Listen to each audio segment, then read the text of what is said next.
Good morning and welcome to this Conservation Applied Research and Development, or CARD, webinar on heat pump clothes dryers. Thanks so much for joining us today. I'm Mary Sue Lobenstein. I'm the R&D Program Administrator at the Minnesota Department of Commerce, Division of Energy Resources. And with me today is Laura Silver.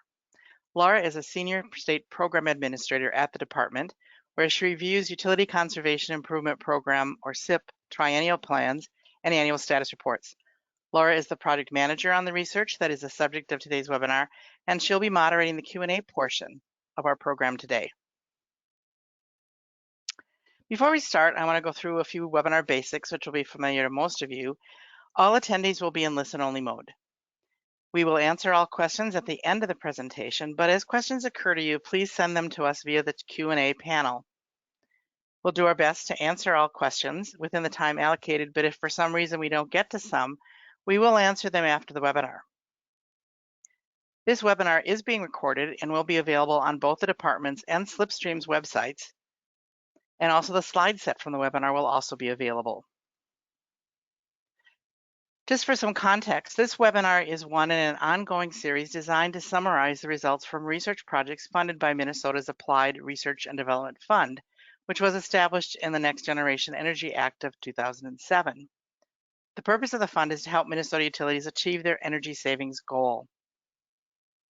About $2.6 million is set aside annually for the CARD program, which awards research grants in a competitive request for proposal process. Results from CARD projects provide utilities with data to enhance energy efficiency program designs within their SIP portfolios. As you can see by this pie chart on this slide, CARD projects funded today have been in all building sectors, as well as some that cross multiple sectors. The subject of today's webinar addresses the residential sector and summarizes results from a study that looked at the potential for adding heat pump clothes dryers to utility program portfolios. Now I'm going to turn it over to Scott, who will get us started with today's presentation. Thanks, Mary Sue. I'm Scott Pigg. I'm a principal researcher with Slipstream, one of 3 organizations that worked on this project that we're going to be talking about today. Great to have you here today. So let's just start with a little bit of a quick history tour of residential clothes dryers in North America. Now, way back in the 1950s, when I was born, hardly anybody had a clothes dryer, and everybody was drying their laundry outside on clotheslines. Now, if you fast forward to today, they're in about 95% of single-family homes and almost half of multifamily buildings.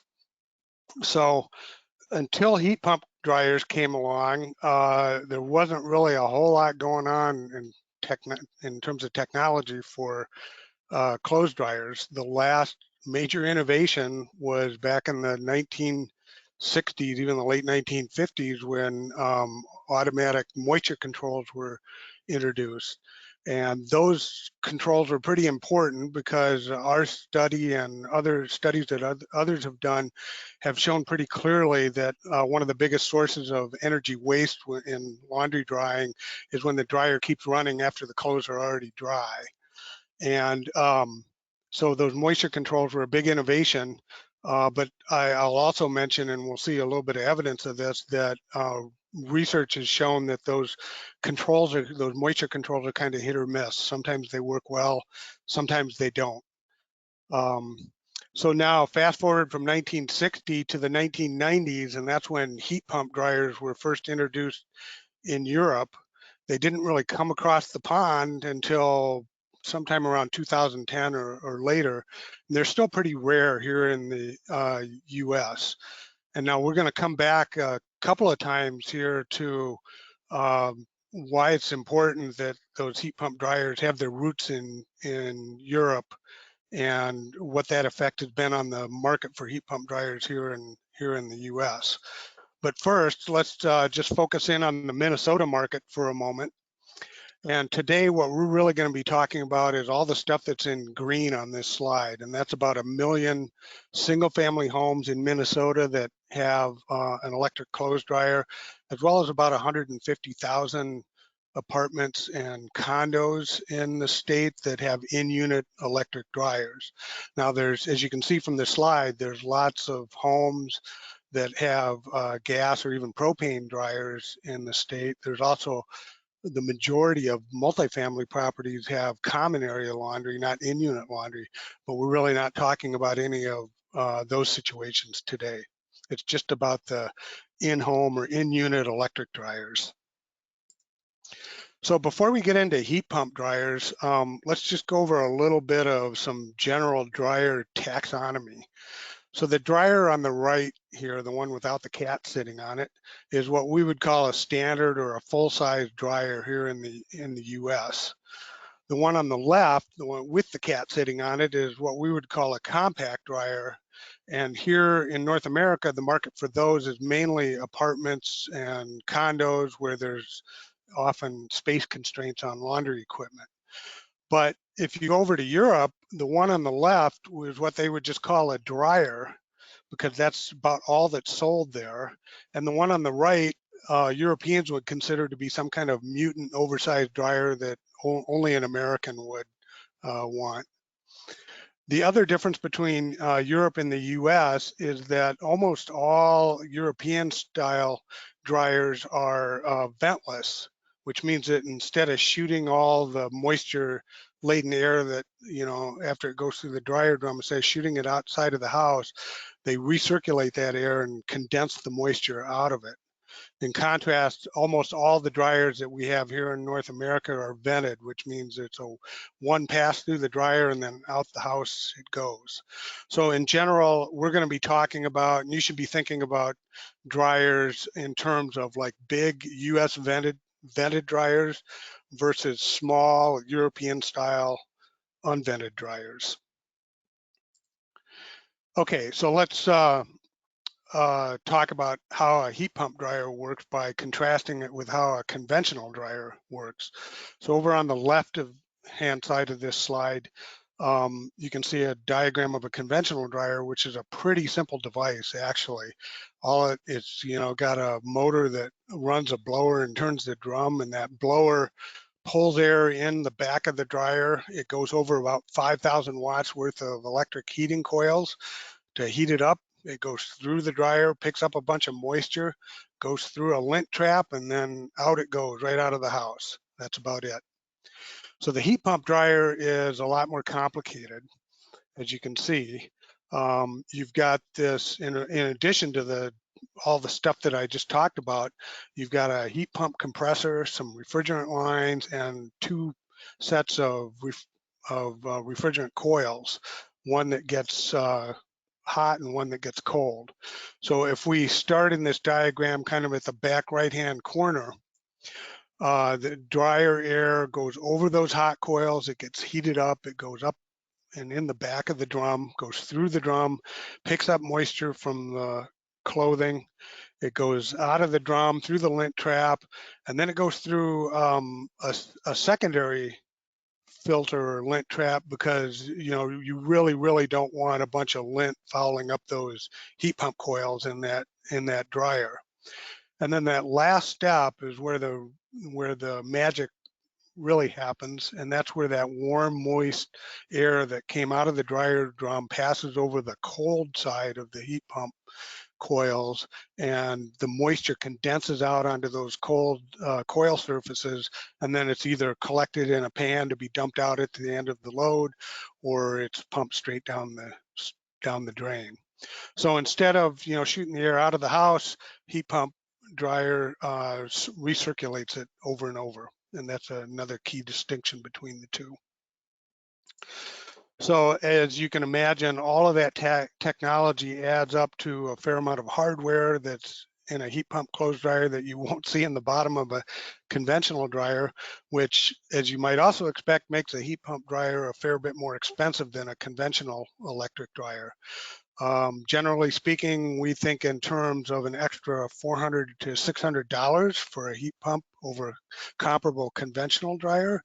But it's a little hard to pin that figure down, because conventional dryers themselves run anywhere from like $400 to $1,600, depending on what kind of fancy features or finish materials you want on that dryer.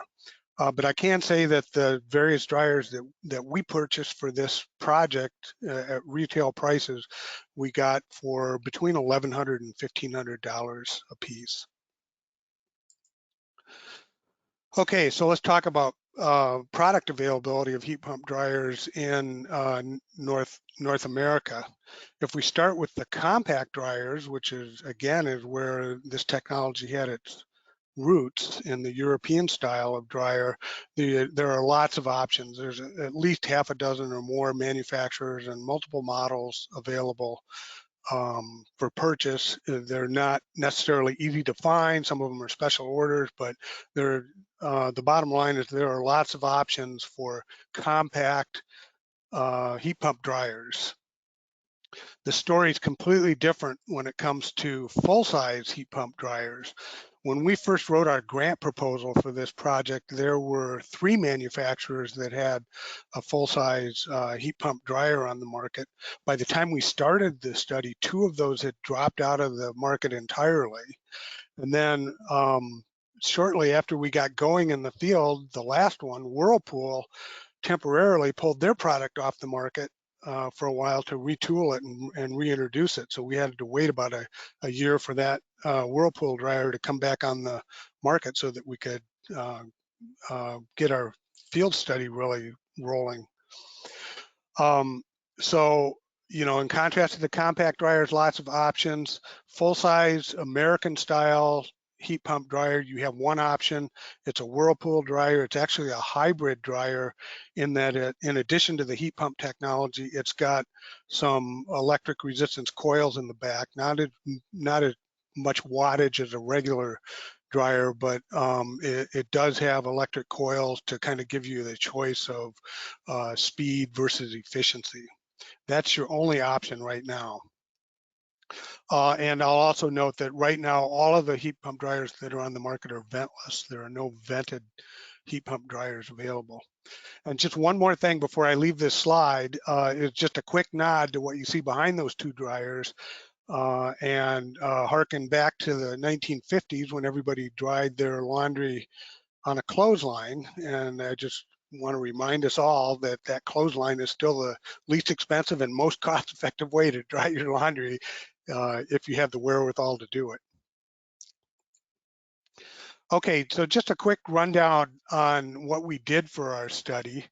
The biggest piece of it was a field study where we recruited via Facebook and other social media ads 11 households to try out one of these full-size Whirlpool hybrid dryers and give it a try. And if they liked it, they could keep it. If they didn't like it, they could give it back, and we put their original dryer back in place. And as part of that, we collected dryer journals for a time and interviewed the participants kind of before, during, and after their experience with the heat pump dryer. And then in tandem with that consumer research, we also installed some monitoring equipment so we could keep tabs on the electricity use for both their pre-existing dryer and the heat pump dryer for a total time of about a year that we tried to roughly split between the 2 dryers. In addition to monitoring electricity use, we gave people an internet connected bathroom scale and a laundry basket, and we asked them to weigh their laundry before and after they dried it so that we could see how big the loads were and how much moisture was being removed. And here I have to confess that we had some operational issues with that idea that sounded great on paper, didn't quite work out as well in the field. So we came up short. We didn't get anywhere close to complete data on laundry weight, but we did get enough that we learned some things from that, and I'll show you that later.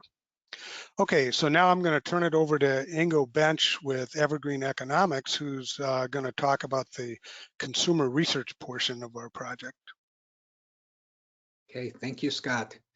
So I had the pleasure of leading the consumer research part of the field study, and we will start by presenting results from the field study of how consumers reacted. And that story actually starts before our participants were even part of the study.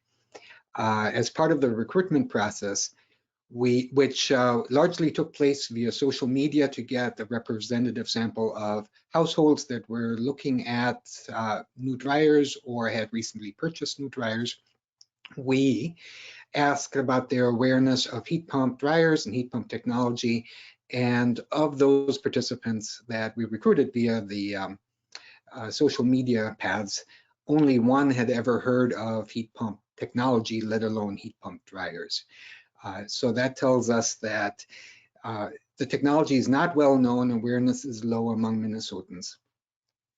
And most would not have considered a heat pump dryer because they weren't aware of it. They also wouldn't have considered one because they were unlikely to see any in stores. So as Scott said, there are not many options for full-size heat pump dryers, and you cannot find them displayed on showroom stores for those who at the time were purchasing their appliances in person. There are compact dryers on showroom floors, but they tend to be tucked off on the side, not featured. They're shown more as a specialty technology. So people aren't aware. And once we told them about the dryer, we asked what they thought a cost premium for it might be, if any. And the perception generally before they ever experienced the dryer was that, yes, these things would cost more, to the tune of about $100 to $200. So those are some of the things we learned before we even placed heat pump dryers in people's houses. Then we had them experience the heat pump dryer and journal to it.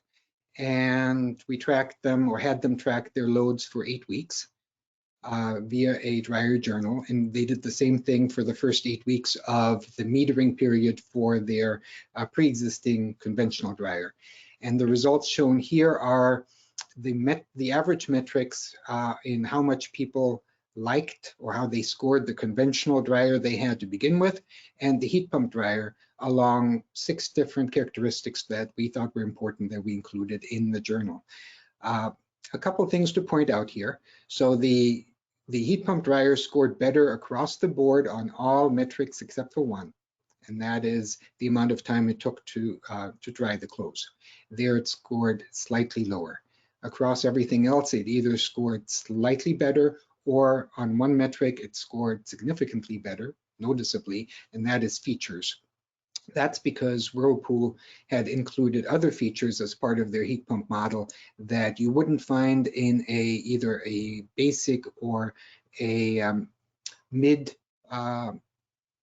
of the road dryer. So that has nothing to do with the heat pump technology, though. So that's just a matter of product placement choices by Whirlpool.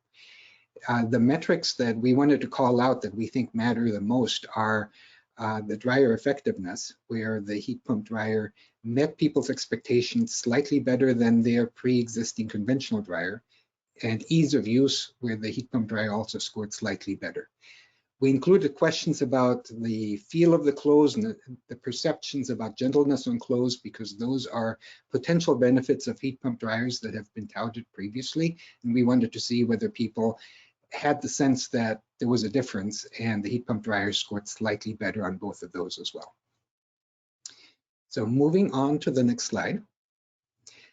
We did follow up in substantial detail on the drying time issue, because we knew going into the study that that was a potential deterrent to heat pump dryers.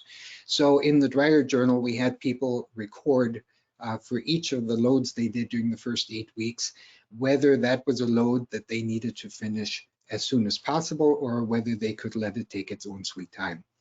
And what we learned here was interesting. Half of our participants who completed the dryer journals did not care about the drying time at all for any of the loads during the 8 weeks that they completed the dryer journal. The other half cared some of the time. And the range there was that loads that needed to be finished as soon as possible were anywhere from 14 to 44% of the loads that those households that cared about drying time completed during that 8 week span. The reason they cared could be one of two things. Either they needed one of the articles of clothing or whatever was being dried in the dryer as soon as it was ready, or they needed the dryer to be available for the next load if they were doing sequential loads and they just wanted to finish the process as fast as possible. All right, moving on to the next slide. One of the key aspects of the research design here was, as Scott mentioned, that people could keep whichever dryer they wanted after they experienced the heat pump dryer. So it was entirely their choice. They could go back to the dryer they had, or they could keep the heat pump no charge. And 7 of 10 of our participants chose to keep the heat pump dryer. We excluded, we had 11 field participants. We're excluding 1 from these numbers because, as Scott will explain later, there was a technology failure, so the choice for that participant was rather obvious. So 7 of 10 chose to keep the heat pump dryer, and the reasons were multiple. There were multiple aspects that fed into the reasons that people mentioned to us during the debrief interview. So one reason was that it is a higher end appliance that most people had as their pre-existing dryer, and they liked some of the additional features. 3 people mentioned that as a benefit that motivated them or contributed. 3 mentioned the energy savings and reduced costs. And what's interesting here is they did not know how much the heat pump dryer was saving. We did not have results, and we had not shared any results with them. So this is purely based on the concept that this technology is more efficient, and they had confidence that it was saving them energy. And they were motivated by that as a concept rather than seeing any cost and benefit numbers. Next, a couple of people mentioned the ventless option, even though they all had the ability to vent their dryer to the outside. One in particular was highly motivated by the fact that she could place the heat pump dryer wherever she wanted in the laundry space, and it did not need to have easy access to the venting. And then a number of people had mentioned various aspects of better performance, which was really a mixed bag of comments, but that all fall under the umbrella of we like the way that this dried our clothes. 3 chose to keep their pre-existing dryer, and the reasons here were varied as well. A couple of them were felt pretty strongly about the drying times. They needed their dryer and wanted their dryer to perform faster, and the conventional electric resistance dryer does that. 2 had commented that they had a matching washer dryer set, and that was important to them. So they wanted to go back to the dryer that was the match for the washer they had. And then 1 specifically was demotivated by the second lint filter, which that household found difficult to manage. And Scott will talk a little bit about that as well. So from here, I'm going to send it back to Scott to tell us more about some of the other results. Thanks, Ingo. So yeah, let's go through what we got out of the monitoring data for this field study. The first thing that we learned is that, boy, people's drying habits are a lot more complicated than I would have thought going into this thing. I sort of had a picture that you wash a load, maybe you take a few things out to line dry, but you throw it in the dryer, comes out of the dryer, you wash another load, put it in the dryer, and repeat. What we found was a lot more complicated than that in some situations. I'll give you an example in a second. We also found a lot of touch-up cycles where somebody ran a load through the dryer, opened the door, found that it wasn't dry enough for them, and then turned it on for another 20 or 30 minutes. In some cases, there were 2 or 3 or 4 extra cycles like that. And this speaks back to issues that people have identified with those automatic moisture controls not always working the way they intended. Because of that, it makes it hard to even know when you're looking at a bunch of monitoring data when one load went in and came out versus when it was just a touch-up cycle. So we ended up actually analyzing the data in 2 ways. One is we did our best to figure out how many loads they dried, not just how many dryer cycles, because as you can see here that sometimes that was a lot more than the number of loads, but how many loads they dried, and then look at the pre-existing dryer and the heat pump dryer and look at electricity use per load. That also had the limitation that we had anywhere from 2 to 50 pounds of laundry going in a given load, although the average load was, as you see here, 8 to 10 pounds worth of laundry. So the other thing that we did is where we had the decent scale data on before and after load weights, we looked at how much electricity was used per pound of moisture that was removed. And you can see that the average load of 8 to 10 pounds worth of laundry would have about 2.5 quarts worth of moisture in it. And it's the job of the dryer to get rid of that moisture. So by looking at kWh per pound, we could kind of normalize both for the load size and moisture content and get around some of the issues associated with trying to figure out loads versus secondary touch-up cycles. So I'm going to walk you through the results, starting with the load-based savings analysis. So this graph has the 11 sites in the study ordered in terms of the percent savings in kilowatt hours per load of laundry. And you can see that it ranges from minus 33% to plus 40%. And if we start over on the left there, as Ingo already mentioned, we had one dryer, heat pump dryer that malfunctioned. Basically, a couple months after we put it in, it just stopped pumping condensate out of the dryer. So it would remove the moisture from the clothing, but then leave it all over the inside of the dryer. And that, as you can imagine, that did not work well from any standpoint. That was also, we never did figure out exactly why it was doing that or what went wrong.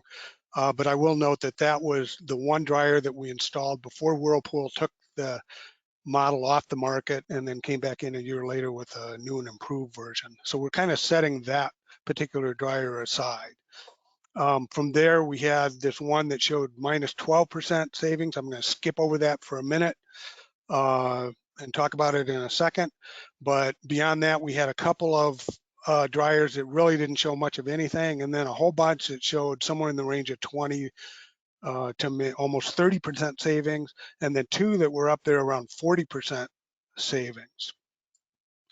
So if we now layer on the other way that we looked at savings, which was the electricity used per pound of removed moisture, you can see we didn't have good data for all of the sites, but for most of the ones where we did have data, the two approaches yielded more or less consistent results. The big exception is this one that I skipped over earlier with the minus 12% savings on a per load basis, but 20% savings, almost 20% savings on a per pound of moisture removed basis. That was the site with by far the most complicated and I dare say idiosyncratic drying behavior. Most of the loads at that household dried, they would start a load, stop it after 11 minutes, take some items out, presumably to line dry, and then start the load again. And even downstream from that, there might be manipulations of what was going on there. So the bottom line is I don't really trust that minus 12% number. I don't put too much stock in that, given all the complexity that was going on. And the per pound of, basically the 19% savings that we got for that site on a per pound of removed moisture basis, where we just focused in on the cycles where they didn't do that kind of thing, is maybe more typical. So not to try to claim any kind of statistical rigor here with our 11 sites and all that complexity, but ballpark, we're pegging the typical savings for this full-size hybrid heat pump dryer at about 20%, which is reasonably consistent with a couple of other field studies that have been done on earlier versions of this same dryer. So we feel reasonably confident about that. So what does 20% savings translate into in terms of like kilowatt hours and dollars saved per year? Well, obviously it depends on how much laundry you do. If you're just one person, you're going to be lucky if you save even $10 a year worth of electricity with one of these dryers. On the other hand, if you got a 6-person household, you could be saving $50 a year with all the laundry that you're probably doing. Now, most households are going to fall somewhere in the 2 to 3 person range, and there we're looking at maybe $20 to $25 a year worth of direct electricity savings. Which, you know, that roughly speaking, that if we're talking about a $400 incremental cost, those direct electricity savings will pay for themselves over the life of the dryer.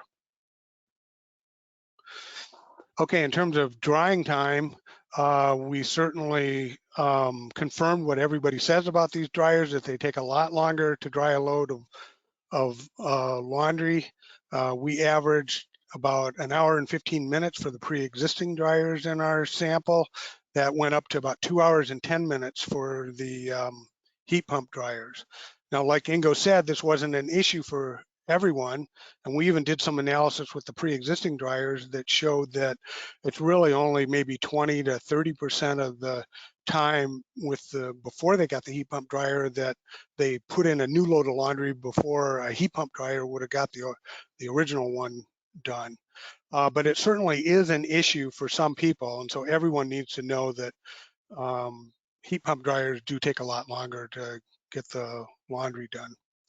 Okay, so now I'm going to turn it over to Ben Schenbauer with the Center for Energy Environment to talk about some of the bench testing that we did for this study.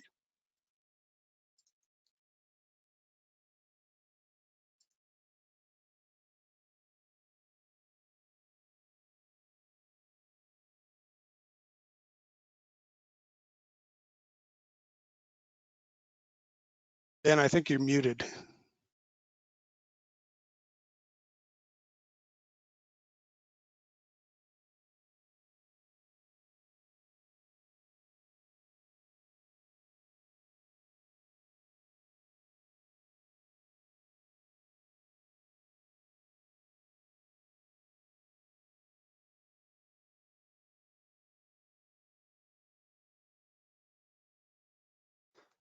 Thanks. Yes, thanks, Scott. I'm Ben Schenbauer. I'm with the Center for Energy and Environment, and we helped out with the field testing and some of the bench testing on this project. And so I'll talk a little bit about the bench testing we did for this project. We considered bench testing in order to kind of expand the number of cycles we could touch on with the dryers. And so what we did was we installed dryers in a controlled setting where we could run a series of loads over various composition and various sizes through each dryer and use some different dryer settings just to see how they work. We set out to test both the dryers that we tested as part of the field study, as well as some additional dryers to help give us some partial characterization. So we performed bench tests on 7 different dryer types. You can see in this chart those 7 types. On the on the furthest on the left side, we have the 2 field install, or kind of the results from the field installed performance, both the existing conventional dryer as well as the full-size hybrid units. Then sort of as we move to the color there, as we move right, you can see we we bench tested 2 specific hybrid units that we pulled back from the field. And then we tested 4 compact heat pump dryers. So these are all heat pump units that are of that kind of compact size that Scott showed the picture of earlier. And then finally, we tested a ventless condensing compact dryer, which is on the far right of this plot. So each of these dryers was tested over a large range of loads and cycle sizes. And the plot shows the normalized energy use of each of these bench tests. And so that's on the y-axis here, we have energy use per pound of moisture removed in kilowatt hours per pound. And again, on the x-axis is each of those dryers that we tested.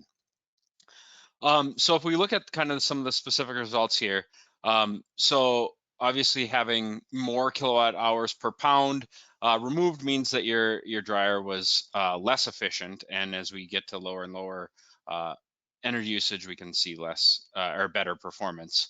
And so similar to the field results, the hybrids that we did in the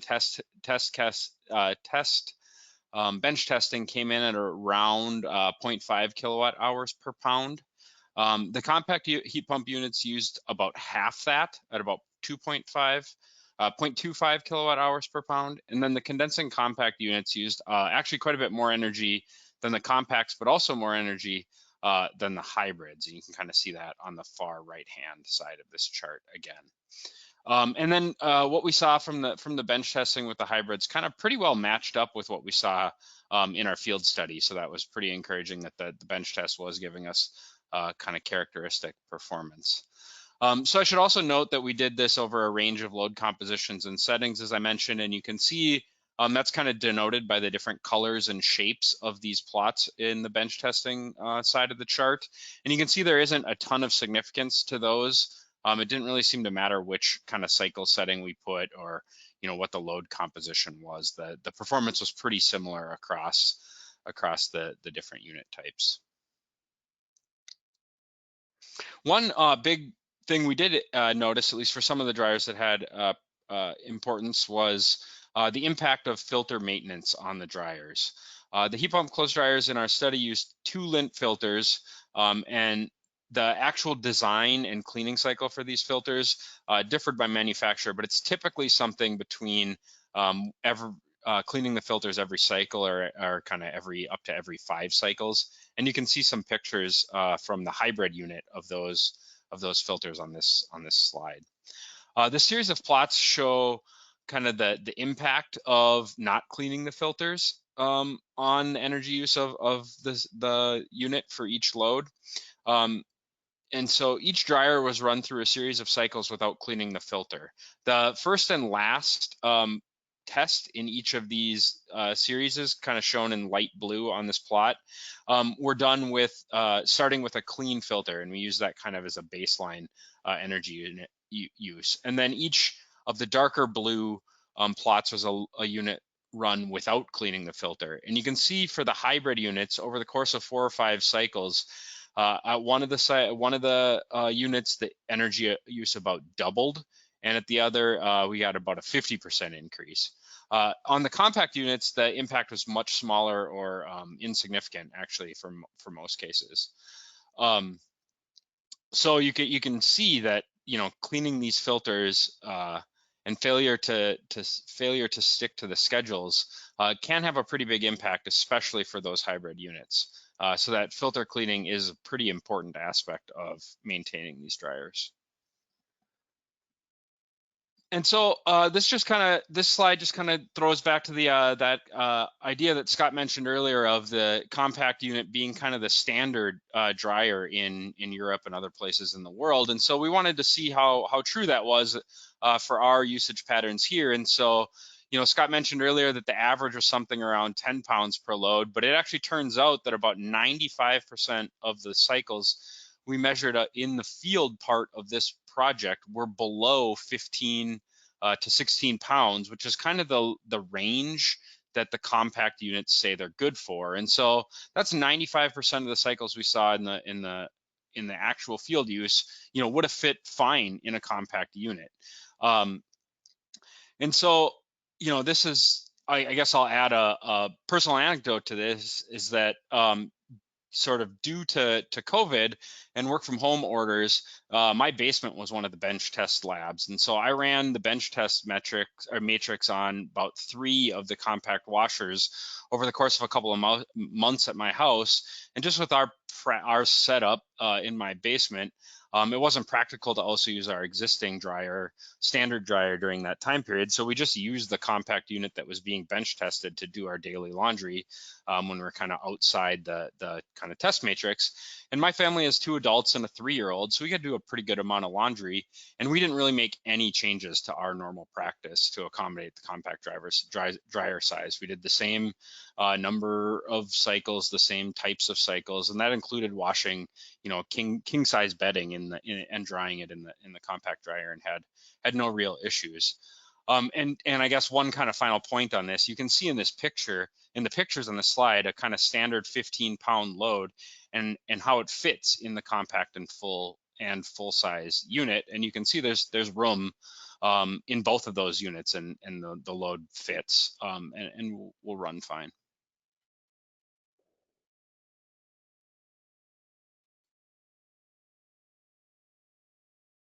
Okay, thanks, Ben. Let's talk about a little bit about indirect space conditioning effects. And now I'm having a little bit of a sinking feeling that I skipped over some of our study overview of what we did, but earlier. But one of the things we did want to do was to get at least a ballpark estimate of the indirect space conditioning effects of heat pump dryers in homes and apartment buildings. So we did some calculations on that. And if we first talk about, like, what is the nature of those indirect space conditioning effects, there are really two ways that a dryer can affect that. First, any vented dryer is pulling air out of the house when it's operating, which obviously needs to be made up by air coming in somewhere else. So that increased infiltration adds to the heating and cooling load of the house. The second effect is that dryers themselves generate a lot of heat, especially conventional dryers. So with vented dryers, almost all of that heat gets sucked right out of the house through that vent pipe and doesn't really affect the indoor space. But with an unvented heat pump dryer, all that heat stays in the house, which is a great thing in Minnesota in the winter. It's not such a good thing in the summer when your air conditioner is trying to keep the house cool. So we did some calculations on this, both for single family and multifamily settings. And if we start with the single family setting, what we estimate is that in a typical, a typical hybrid heat pump dryer in a typical Minnesota home is going to save maybe 13 therms worth of gas per year on the heating side, and it's going to add maybe 26 kilowatt hours a year of additional electricity for space conditioning. And that 26 is actually a mix of more like 36 kilowatt hours in the summer for extra air conditioning costs, but offset a little bit by reduced furnace electricity during the winter. And by the way, this analysis presumes a dryer that's fully in conditioned space. If you've got a dryer that's down in a semi-conditioned basement in Minnesota, which is not an uncommon occurrence, then those numbers are going to be a lot different, probably a lot smaller.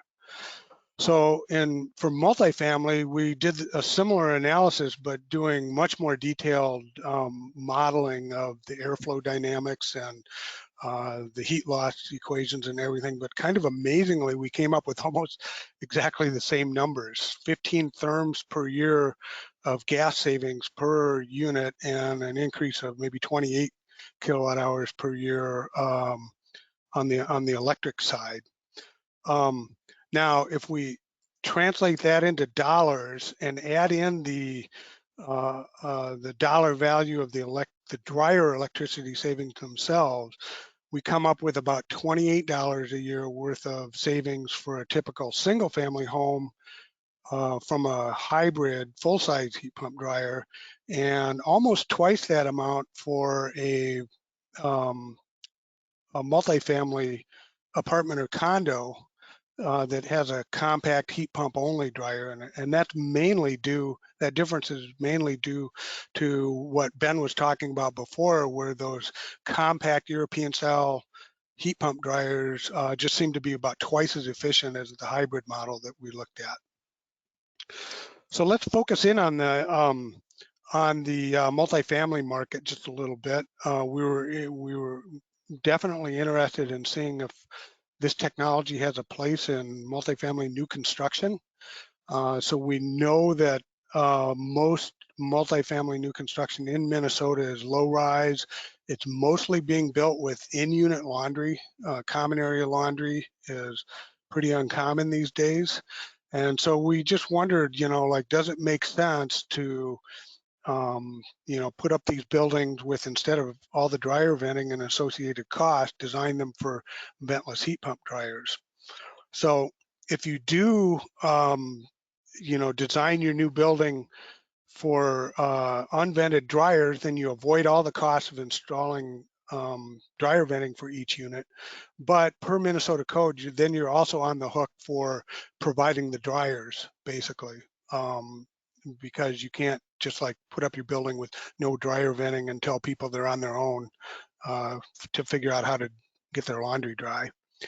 So if you're willing to make that step, then you have you have the choice. You can put in a conventional condensing ventless dryer, but if you do that, you're going to get the same long dry times that we saw for the heat pump dryers, and you're not going to get any electricity savings from the dryer itself. So we see an opportunity for utility programs to promote these compact ventless heat pump dryers in multifamily new construction to avoid the cost of installing dryer venting, which should be attractive to a developer, and see some pretty significant, we think, electricity and some gas savings from the dryer technology itself. And then in terms of savings and utility programs, another thing that we took a look at was what our field study had to say about the current algorithms that are in the Minnesota Technical Reference Manual that the utilities base their savings estimates on. And we see some pretty significant ramifications there, mainly stemming from the fact that the Minnesota TRM relies on the federal energy rating for dryers, and our field study and other field studies have shown that that thing is just not a realistic, it just does not replicate what happens in the real world. And in particular for full-size dryers, it tends to underestimate actual dryer energy use by about 30%. And if you increase the baseline dryer's electricity use by 30% and its efficient alternative by 30%, you increase the savings by 30%. Now, there's some other recommendations that we make to change for the algorithms that are in there, but the bottom line is that we think that the savings that are in the Minnesota TRM for dryers ought to be increased by somewhere between 60 and 100%. And those of you who might be listening in who know me should take note, because it's like one of the few times in my career that I'm telling anybody that I think that their savings estimates are too low. Normally I'm on people's case for the opposite reason, but this definitely seems to be a case where Minnesota is currently underestimating the savings potential for actually all efficient dryers and not just heat pump dryers. Okay, so just to wrap things up here with summarize the key takeaways. All of our analysis, shows that heat pump clothes dryers do save energy over a conventional electric dryer. The compact European style dryers seem to save a lot more than the full-size hybrid model that we have on the market. In addition to the energy savings, there are some important co-benefits to heat pump dryers, like being gentler on your clothing and giving you more flexibility about where you locate the dryer in your house. At the same time, our consumer research clearly showed that heat pump dryers are not for everyone. So for some people, that longer drying time is a real hurdle. They do require more maintenance especially in terms of that secondary lint trap. And, they're probably not a good answer for a small household if you're mainly concerned with the payback time, because you're just not doing enough laundry to make it for it to make sense. We do think that utilities should look into promoting heat pump dryers in multifamily new construction as a way for developers to avoid costs associated with dryer venting, and to give the tenants some significant benefit on their electric bill. But you do have to be aware that in Minnesota, at least, if you just go ventless, you need to provide the dryers in that new development. And then finally, as I just mentioned, we think that the current Minnesota TRM is significantly underestimating the savings from efficient dryers. So that's kind of the long and short of our study. I'm going to turn it back over to Mary Sue at this point to tee up some Q&A and then wrap this webinar up. Thanks. Thanks you three for that great presentation.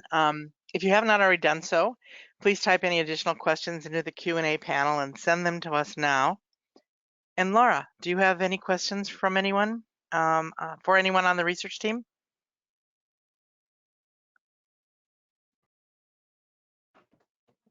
Hi there, this is Laura, and yes, we've got a ton of questions. So let's get started. Okay, I can start with a few questions with some clarifications about the research design and specific work you did. So could you talk a little bit about the age of the existing dryers? Like what one person asked, what is the average age of this existing dryer? Another person phrased it, what were the ages? Were there older, newer dryers that might have determined whether people chose to keep or return the heat pump? Yeah, I'm glad you brought that question up, because I realized partway through there was something I meant to bring up and skipped over somehow. So Ingo, you can set me straight on this if I'm wrong, but I want to say that almost all of the dryers that were in this study were under 5 years old, so they were not brand new, but they weren't old either. We did have 2 or maybe 3 that were 2 were, I think, were 20 plus years old, so they were quite old. 1 was maybe in the 10 to 15 year range. Does that sound right, Ingo? Yes, there was one that the household termed as ancient, and your proportions are about right. I don't have the numbers in front of at my fingertips here, but I think what the question is getting to in part 2 is, does the age of the dryer influence the choices of which dryers people kept? And in the final report, what you will see is a chart that maps who kept, or which households kept, the heat pump versus the conventional dryer by age of their pre-existing dryer. And we saw the people with the newer dryers and the people with the ancient dryers both tending toward the heat pump. Yeah. Great, thank you. And then some clarifications about the settings and the moisture removal. So one question was, what were the washing machines used? What was the starting moisture content before clothing went to the dryer? Some other similar questions. Did all participants use washer and dryer settings with the same spin speeds? And with regard to load size, did you check that the loads were comparable for a load in the washer to fitting into the dryer? There's a couple of question mix there, but trying to create a theme. Yeah. Sounds like we have some laundry experts in our audience today. I can't say that the initial moisture content on average was almost exactly what the federal test procedure uses, which I want to say is 57.5% on a dry weight basis. We were not able to track, in the field study portion, we were not able to track settings other than what people recorded in their journals for just like the first couple of weeks that they used their dryer. So we don't have great data on that. Obviously, as Ben and I were running loads through bench testing, we did keep track of those settings, and that's where our conclusion about settings not affecting things too much comes from. We also did not have, we have little to no data on what went into the washer versus what went into the dryer. In fact, the only data that we have on the washer is we were monitoring the washer electricity use so that we could just see when the washer ran, which helped us sort of figure out when loads were being changed and whatnot, but we don't have any real information about like how much of the washer load might have gotten taken out before it went into the dryer. Okay.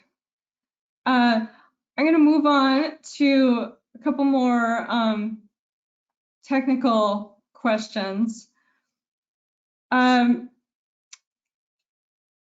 First, what were the typical amperage wattage ranges for the compact heat pump dryers? Ben, you want to take that one? Is that?